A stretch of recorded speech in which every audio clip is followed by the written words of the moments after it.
The supramental transformation involves the manifestation in the world of the next stage of consciousness beyond the mental level.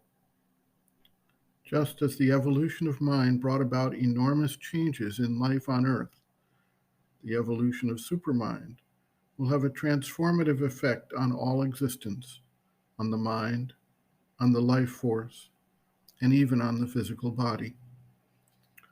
The supramental transformation involves the integration of the supermind into human life, both individually and collectively. This goal is far different than the usual goals set for those who practice spiritual disciplines and seek for liberation, or the attainment of nirvana. It is, of course, true that to whatever extent an individual takes up the spiritual effort, changes are certain to occur in the way he deals with the circumstances in life. In many cases, this leads to a sense of detachment or even renunciation of the life focus in favor of a one-pointed concentration on the spiritual development. In some cases, it leads to a partial change in the way one sees, thinks, feels, and acts in the circumstances of life.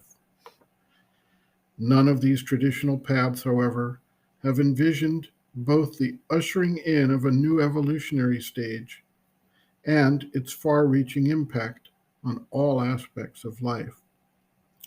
That is, however, the implication of the supramental transformation.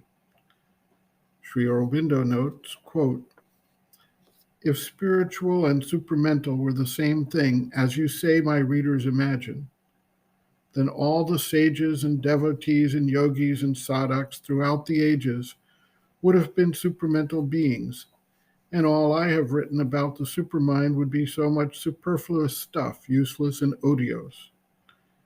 Anybody who had spiritual experiences would then be a supramental being. The ashram would be chock full of supramental beings, and every other ashram in India also. Spiritual experiences can fix themselves in the inner consciousness and alter it, transform it if you like. One can realize the divine everywhere, the self in all, and all in the self, the universal Shakti doing all things. One can feel merged in the cosmic self or full of ecstatic bhakti or ananda. But one may, and usually does, still go on in the outer parts of nature, thinking with the intellect, or at best the intuitive mind, willing with a mental will, feeling joy and sorrow on the vital surface, undergoing physical afflictions and suffering from the struggle of life in the body with death and disease. The change then only will be that the inner self will watch all that without getting disturbed or bewildered, with a perfect equality, taking it as an inevitable part of nature, inevitable at least so long as one does not withdraw to the self out of nature.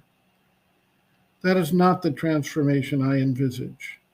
It is quite another power of knowledge, another kind of will, another luminous nature of emotion and aesthesis, another constitution of the physical consciousness that must come in by the supramental change." End quote.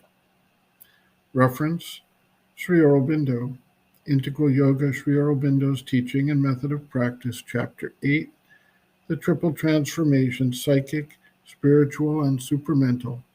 The Supramental Transformation, pages 229 to 237.